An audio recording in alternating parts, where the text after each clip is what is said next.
Spending all this dope on building trap house. We fuck all you bitches at the trap house. I can't trust you, I can't give you real address. I can't trust you, I can't give you real address. It don't mean that be like Shadicstick. I might fall in love with my trap house. Hello, everybody out there on YouTube. This is Kobanamani456. Nah, I'm just kidding. This is it's your boy Shaddick on the mic again with your boy, the Sega Scourge. Say what's good, my neighbor. Hello, everyone. I'm the Sega Scourge, the Sonic Theorist. Shaddick, take it away. All right. So basically, I need to address this because I know a lot of people are gonna get triggered by this video, like a lot. And when I mean a lot, I mean probably like 5 people. But on the real, like, let me express this. I love the Sonic community. You know. It's beautiful. It is very beautiful cancer. But at the end of the day, there are some problems that we have. We are essentially starting to delve into the depths of the anime gaming community, who, you know, always screw each other over with copyright strikes. So let's first talk about, you know, the good, so, you know, people don't get ass triggered. So I feel like we are one of the most diverse communities. And at the same time, I feel like we contribute some of the most to the gaming community as a whole. But at the same time, I feel like it kills us at the same time because, you know, that diversity causes things like porn.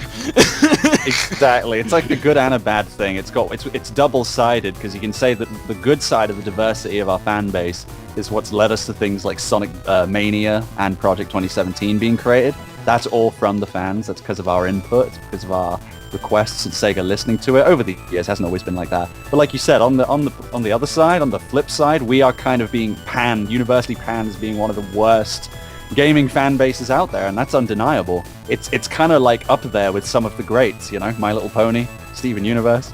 Oh god, let's not talk about those. At least we aren't getting people to commit suicide.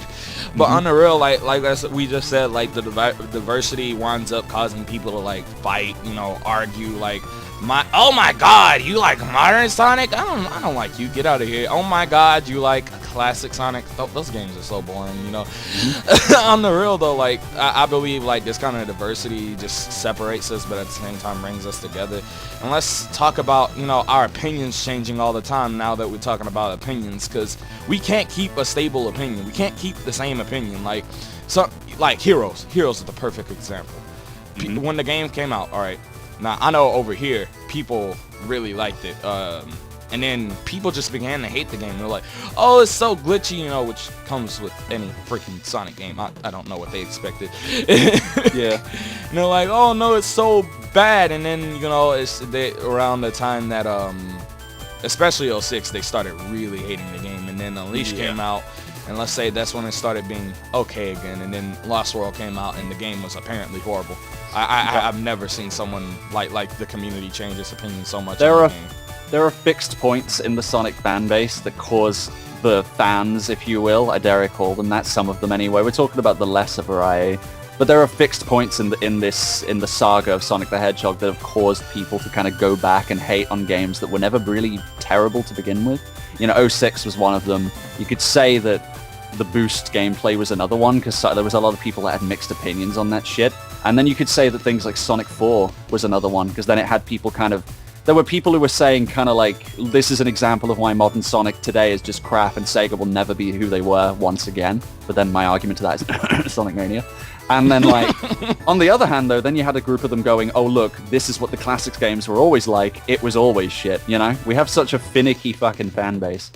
I know, exactly. Like when you look at the facts, it's like, no, the games, like, people are just going back and taking one game and like, oh, this is how they originally were. Sonic 4, episode 1 especially, is not how the classic games were. No. I don't remember Sonic coming out of his spin ball and being able to walk up walls. Yeah. In the classic games. I don't remember Sonic uncurling from a spin when he goes off of a slope. Ruined forever, 0 out of 10. Exactly. Like, on the real though, like we're so finicky. We can't come to a decision. Like another game that we can talk about, Unleashed. Unleashed is like people hate that game. I liked the game when it came out. I love that game. But people hated that game when it came out, and then now people are like, oh my god, Unleashed is the best Sonic game ever created on the planet. Oh my god, what have we been thinking all this time? It is the ultimate Sonic game. It is what we've always wanted. I want Unleashed 2 now. See, the problem is that I've noticed, like, with Unleashed, people shit all over that game when it came out. I was one of the people who didn't, obviously, but people had really harsh opinions, and probably a lot of it was to do with the werehog and all that stuff. But there were people who were criticizing the game as a whole. But then when games like the follow-up, Colors coming out, and they basically just did a copy and paste of the gameplay of the day stages from Unleashed. They just took the boost mechanics and threw them in Colors. Everyone suddenly realized, fuck, that gameplay in Unleashed, that was pretty good, wasn't it? Because now we're enjoying it in Colors. Maybe it was always good, and we're just fucking pieces of shit.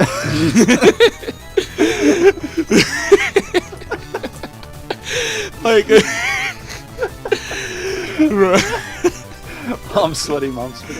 exactly. Like on the real though, like they copy and paste it again for Generations. Somehow Generations automatically becomes better than Colors once you copy and paste it again.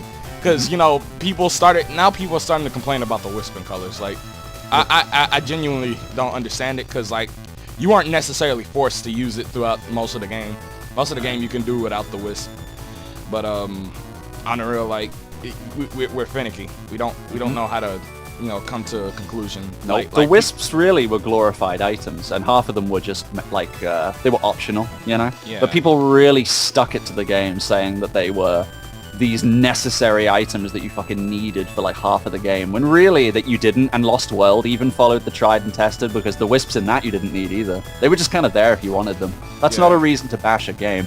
And on the same hand, you were talking about how the opinions of the fan base always change. There are people now who will look back on SA1 and 2 and think that they're terrible games. And I'm not talking about from a gameplay perspective, because even I look back on SA1 and 2 and go, right, they're not as good as I remember them. You know what I mean? Yeah. But they're not terrible. People look back on them now and bash the crap out of them. Like they were just literal garbage up, like left, right, and center. Everything about the game was bad, story and all. And I'm like, what the fuck, guys? What the fuck? This was only a few years ago. I mean, I say a few. This was like 15 or more years ago, but still, it hasn't been that long.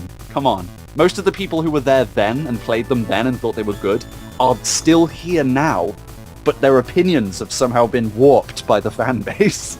Like, I've just kind of come to the conclusion that that SA1 was good for its time. Mm-hmm. But now it's just aged so bad. Oh, it has. It's aged, yeah. Now, SA2 I can go back and actually enjoy because the game was a clean version of SA1. So, it hasn't aged, like, as far as graphically it's aged, but of course. But, like, gameplay-wise, it hasn't aged as bad as SA1. Yeah. And, like, while we're still talking about opinions, Sonic 06, people are genuinely thinking this is, like, a holy grail in the Sonic game franchise now. I know.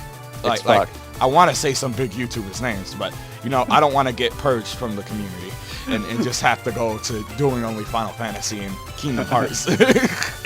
So like, I won't say their names in this video because one of them is my literal spirit animal, but I cannot agree with him on this one. But freaking. Let's just move on. I'm getting triggered now. Yeah, we need to. Yeah.